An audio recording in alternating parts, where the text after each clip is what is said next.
Assalamualaikum warahmatullahi wabarakatuh. Allahumma sholli ala sayyidina Muhammad. Selamat pagi, salam sejahtera untuk kita semua.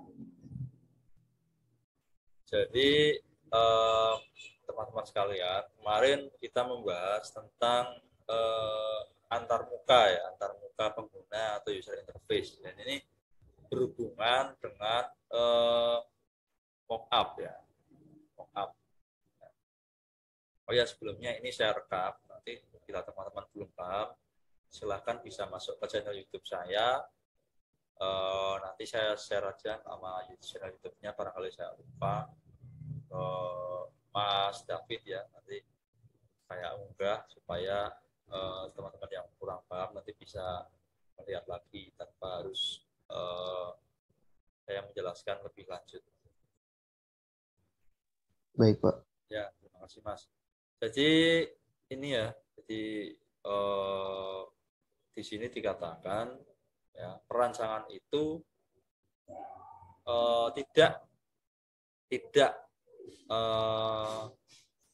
tidak hanya bagus menurut kita saja gitu ya. Jadi kita itu tidak boleh menganggap perancangan layout layar kita itu bagus gitu. Maksudnya itu ya kalau kita itu merancang sesuatu bagi kita itu mesti ya itu bagus gitu. Ya membuat diri sendiri, siapa lagi yang memuji kecuali kalau diri sendiri seperti itu. Jadi kalau bagus ya wajar menurut kita, ya, menurut kita sendiri kan gitu. Nah, dari sudut pandang pengguna merupakan keseluruhan sistem ya. Jadi minimal harus memenuhi tiga syarat ini, yaitu useful, usable, dan use gitu. Nah, dari ketiga kata ini itu bisa dilihat bahwa itu mengandung kata-kata use. Use itu kan digunakan. Nah, makanya seringkali saya sampaikan, kita bahas bareng-bareng, bahwa garis besarnya membuat sebuah antarmuka pengguna itu adalah kemanfaatannya atau digunakannya. Jadi kalau bagus menurut kita itu bagus ya, menurut teman kita bagus, tapi tidak digunakan, berarti kemanfaatannya masih berkurang gitu, masih kurang. Nah, itu teman-teman. Jadi kuncinya itu dulu. Jadi kalau kita membuat antarmuka pengguna, itu jangan bagus menurut kita. Kalau menurut kita jelas bagus, tapi kita harus berhubungan tiga aspek. Nah, apa itu useful, usable, dan use? Useful itu fungsional, dapat mengerjakan sesuatu. Seperti contohnya cerut ya, itu read, terus apa lagi itu, delete ya, terus apa lagi. Jadi itu kan bisa untuk mengerjakan sesuatu. Jadi kita misalkan buat satu tombol di sebuah mockup. Nah, tombol itu ya harus bisa mengerjakan sesuatu seperti itu loh, yang tentunya itu akan membantu pengguna untuk mengeksekusi apa yang akan dia kerjakan. Ini fungsional. Jadi jangan sampai kita membuat antarmuka yang kita buat itu ya bagus, tapi ternyata ada beberapa poin di situ yang tidak ngapa-ngapain gitu, yang mungkin hanya untuk mempercantik, maksud kita untuk mempercantik, untuk apa gitu, mempercantik tampilan antarmuka, tapi justru itu menyebabkan jalannya aplikasi itu sendiri itu menjadi berat gitu dengan adanya sesuatu yang tidak fungsional tadi itu. Nah, berikutnya untuk usable itu dapat mengerjakan sesuatu dengan mudah, mengerjakan sesuatu dengan yang benar. This the right thing kalau bahasa Inggrisnya. Nah, maksudnya itu tadi ya, misalkan tombol tadi yang ada di antarmuka kita buat, saya contoh tombol saja. Itu dibuat itu dia mengerjakan sesuatu itu dengan benar gitu. Dengan benar di sini maksudnya sudah tidak error lagi.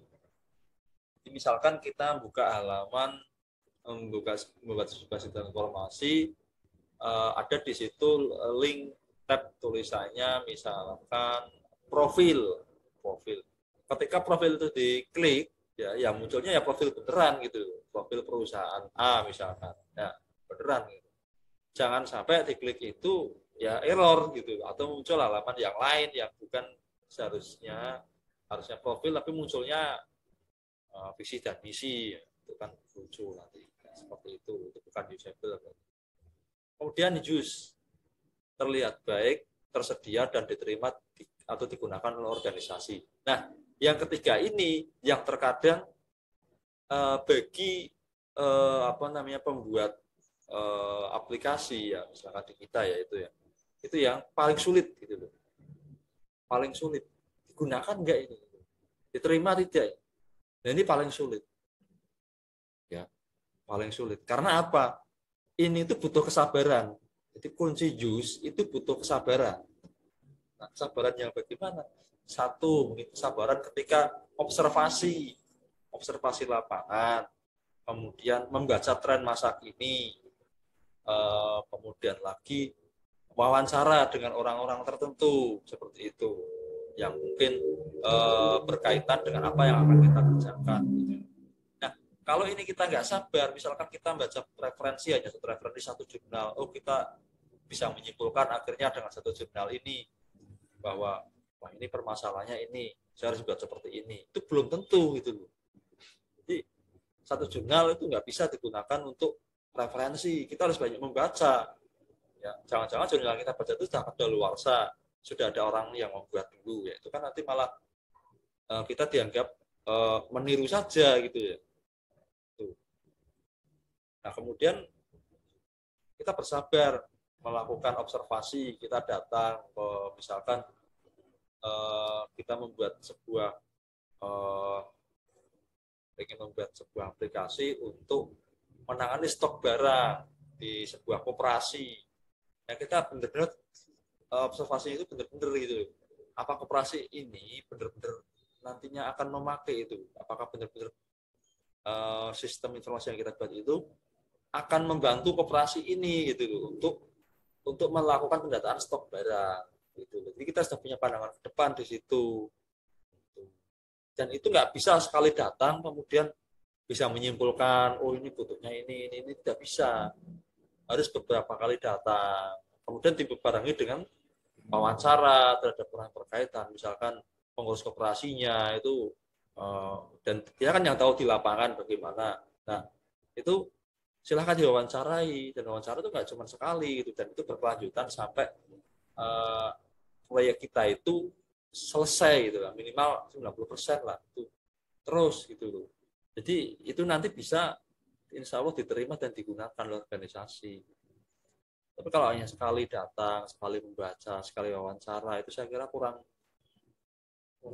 keberlanjutannya masih dipertanyakan. Oke, mungkin selesai membuat aplikasi, tapi keberlanjutannya nggak tahu apakah hanya akan dipakai sebulan gitu kan. Nah, kemudian lingkungan fisik ya, HCI ya, komputer interaksi. Jadi topik-topiknya itu termasuk di sini software development dan usability engineering ya. Ini salah satu bagian dari fokus kita di Polindra ya, software development, pengembang software. Jadi kalau pengembang software itu kita itu tidak mesti membuat software dari awal. Tapi software yang sudah ada silahkan dikembangkan. Tidak apa-apa. Ya. Yang penting setelah dikembangkan itu secara usability akan meningkat gitu. Setelah pemakaian akan meningkat. Kemudian good design. Ya. Good design itu bagus desain untuk semua orang. Usability testing, ketika di testing itu juga siap pakai. Styles of interaction, di stylenya itu style memang antar muka itu. Style antar muka itu bukan style yang kaku ya, tapi style yang lentur ya, maksudnya style yang fleksibel ketika dipakai oleh manusia. Accessibility for people with disabilities. Nah, ini untuk orang-orang cacat. Ya. Jadi kalau bisa kita juga bisa mengakomodir ya teman-teman kita yang mengalami disabilitas gitu ya. Jadi bisa menggunakan aplikasi ini gitu ya. Nah, sekarang kan kebanyakan kan pakainya touchscreen ya kan. Tidak pakai, ada yang mungkin sudah tidak pakai apa namanya, tombol lagi ya. Kalau kita lihat mesin-mesin ATM itu di bank-bank tertentu ya, itu kan sudah memakai bukan lagi tombol lagi ya kebanyakan ya, malah sudah banyak pakai touchscreen ya. Nah mungkin bisa mengarah ke situ, user friendly ya. Dan kemudian good HCI is all about good design. Jadi bagusnya interaksi manusia dan komputer itu semuanya itu tentang desain yang bagus. Jadi desain yang bagus itu tidak hanya aplikasinya, tapi desain dari ke segala aspek tadi itu. Nah ini kan ada tombol ya, tombolnya udah apa namanya, sudah lebih ringkas ya ini ya, tombol delete kayaknya ya. Kalau tombol di mana ini sebenarnya sih delete biasanya seperti itu. Jadi tombol-tombol sekarang itu modelnya ya sudah tidak lagi pakai tombol tapi layar sentuh. Tidak bisa butuh tenaga terlalu besar. Nah ini juga sama, tampilan-tampilan seperti ini itu ya, tampilan di Windows zaman jadul ya. Kalau sekarang mungkin tidak seperti ini ya. Nah, kita kalau mau hidden setting sekarang nggak bisa melalui ini ya, langsung pakai tabnya Windows yang paling atas itu sudah ketemu hidden setting ya, hidden file. Nah ini salah satu sikat untuk sikat ya. Sikat saja sudah uh, berevolusi ya. Jadi sikat yang tadinya panjang itu sekarang jadi seperti ini bentuknya ya. Nggak hanya lurus panjang tapi ada lekuk-lekuknya seperti ini, itu contoh. Nah nanti kalau ini sudah ada ya, orang mungkin lebih lebih suka pegang sikat ini karena mungkin pegangnya lebih gampang, masuk ke sela-sela juga lebih gampang daripada yang ini contoh dari salah satu yang usable tadi itu. Nah prinsip dari human computer system ya, human computer interaction, yang pertama itu konsistensi. Jelas konsisten itu maksudnya dalam artian kalau dari awal membuat itu sudah user friendly, ya user friendly terus gitu. Jangan sampai terjadi kemunduran gitu ya. Jangan sampai itu. Dan ini kalau tidak sering-sering berhubungan dengan pengguna, ya kita mencatatkan permasalahan di dalam pengguna, apa saja ya kita nggak akan bisa konsisten. Stabil ya, stabil itu jauh dari error gitu. Kalaupun ada bug atau error, bisa langsung diarahkan ke kita gitu, maksudnya ke kita supaya langsung ditangani oleh kita gitu. Contoh itu kan Windows ya, Windows itu kalau ada error secara otomatis sistemnya itu akan mengarahkan ke link Windows-nya gitu, ke link website Windows-nya nanti untuk ditangani gitu, apa yang error seperti itu. Jadi tidak sampai pengguna ini nyari nyari cara sendiri untuk membetulkan. Jadi seperti itu kan kasihan. Use of metaphor. Ya, metaphor itu maksudnya bermetaformosis. Kalau itu eh, aplikasi atau sistem informasi atau proyek yang kita buat itu seharusnya bisa bermetaformosis sesuai perkembangan zaman. Mereknya tetap sama, mereknya merek A misalkan, tapi dalamnya fiturnya itu berubah sesuai dengan keadaan. Saya pernah memberi contoh tentang Gojek ya. Gojek itu kan artinya hanya untuk motor saja, untuk eh, ya untuk motor saja ya. Jadi nanti kemudian nanti bisa masuk ke GoSend, GoMessage ya, dan lain-lain. Itu kan butuh butuh pengembangan, butuh pengembangan. Oke ya, itu. Kemudian ada lagi integritas, estetika integritas. Ya sesuai dengan estetika integritasnya. Ini tuh mau dibuat di mana sih? Sesuai dengan tradisi atau mungkin adat istiadat di daerah setempat. Jangan sampai membuat aplikasi itu menyalahi tradisi daerah setempat. Misalkan kurang pas, budayanya beda. Ya. Kita membuat aplikasi itu ya harus sesuai dengan kebudayaan orang yang adat ya, yang orang Indonesia itu bagaimana. Ya. Jadi jangan sampai estetikanya itu tidak sesuai, itu sehingga nanti jelas tidak akan dipakai. Berikutnya direct manipulasi, itu bisa dimanipulasi searah, maksudnya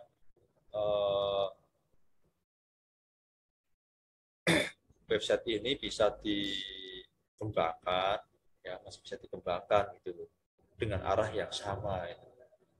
Jadi ya orang-orang dalam pembuatan proyek ini atau sistem informasi ini itu artinya masih bisa mengembangkan secara searah dengan visi yang sama dengan visi yang pertama kali dibuat. Visi dan poin, jadi bisa poin-poin tertentu bisa dilihat ya, poin apapun ya, poin tentang misalkan kelebihannya apa sih dari aplikasi ini, kekurangannya apa, nah itu. Feedback. Nah setelah tadi kelebihan dan kelemahan, akhirnya pengguna bisa memberikan feedback, tanggapannya apa, kalau kelebihannya ini tanggapannya mungkin ditingkatkan, kalau kekurangannya ini mungkin bisa diperbaiki. Nah, makanya seringkali kita itu sekarang ada aplikasi-aplikasi itu membutuhkan bintang ya, bintang 4, bintang 5 itu. Kan apa aja kalau kita setelah telepon kadang keluar ya dikasih bintang berapa gitu. Kan ada feedbacknya. Bentar, meskipun hanya bintang gitu, tidak harus kata-kata sih lebih baik. Forgiveness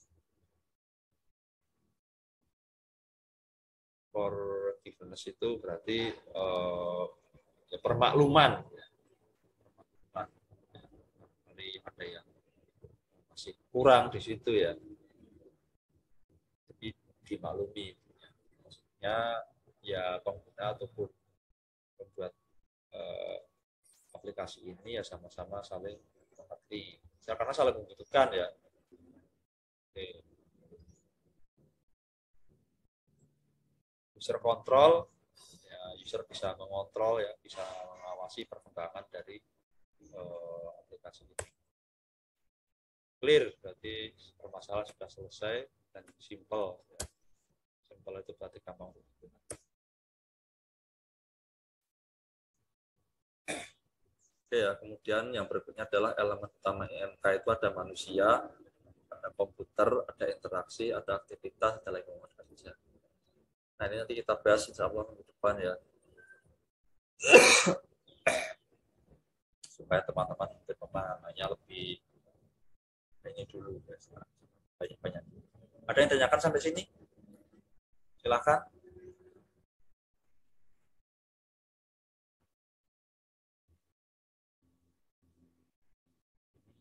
Baru masuk. Amirul, Majikan. Pak, mau nanya. Iya, gimana Pak? Izin bertanya yang tadi apa namanya menyinggung masalah pembuatan aplikasi ya. Ya. Nah, tadi Bapak sempat menjelaskan tentang pembuatan aplikasi itu tidak boleh menyalahi budaya gitu ya. Iya, iya. Sedangkan budaya itu kan sebuah kebiasaan. Nah, dalam apa namanya digital kayak gini kan kita juga harus memodernisasikan suatu budaya gitu. Nah, Ya. gimana sih caranya gitu biar kita tuh ingin memodernisasikan budaya itu, tapi dengan pandangan lain gitu. Maksudnya agar tidak disebut menyalahi budaya gitu. Terima kasih, Pak. Ya, sama-sama. Ini Mas siapa? Mas siapa Mas? David, Pak. Oh David. Ya, terima kasih Mas David. Ya, jadi eh, ini nanti saya mohon maaf dulu ya. Jadi ini kayaknya waktu apa namanya zoomnya kok tinggal 4 menit, saya nggak tahu, biasanya sih nggak ada waktunya ini, mungkin belum dibayar dari kampus, saya kurang tahu, nanti kalau linknya itu saya buat lagi ya, nggak apa-apa ya. Jadi gini Mas David, ya untuk semuanya saja, yang saya garis bawahi dari pertanyaan Mas David itu adalah budaya dan modernisasi. Nah, kalau budaya itu dengan modernisasi ya, itu berbeda ya, saya katakan. Jadi meskipun saya bukan orang budaya, tapi di sini itu berbeda. Yang dimodernisasi itu adalah teknologinya, bukan budayanya. Budaya masih utuh ya. Seperti di Indramayu, misalkan budaya pakai blangkon. Blangkonnya gayanya orang Indramayu ya seperti itu gitu. Dari dulu seperti itu. Dan itu tidak bisa dimodernisasi gitu. Tapi kan boleh nggak orang berbelangkon pegang smartphone? Ya boleh. Nah, smartphone itu adalah modernisasi gitu.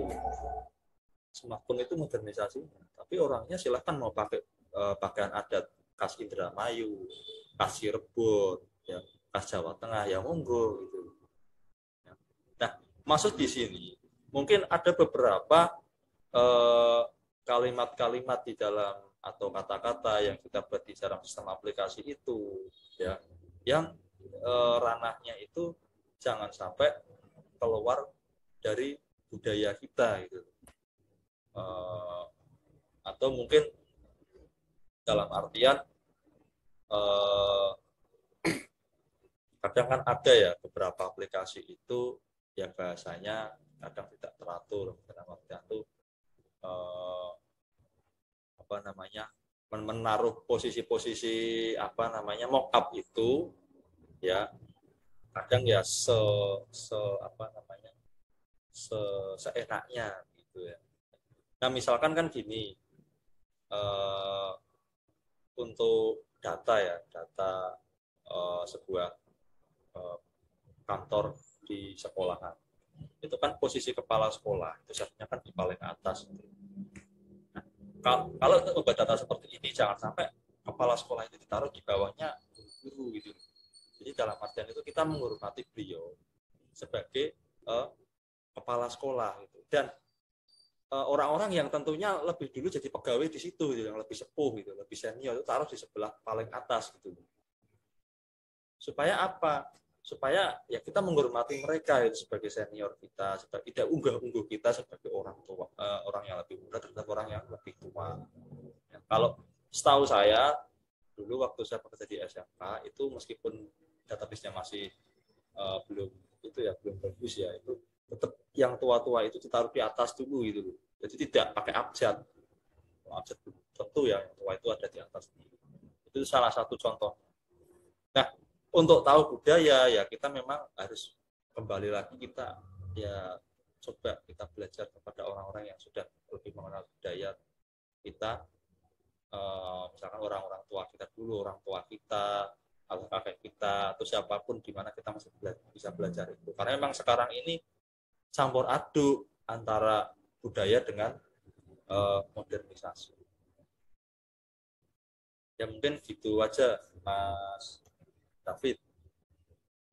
Nanti coba ini sudah mau stop kayaknya, nanti kalau masih ada pertanyaan saya tidak tunggu. Oke, ada tadi yang tanyakan?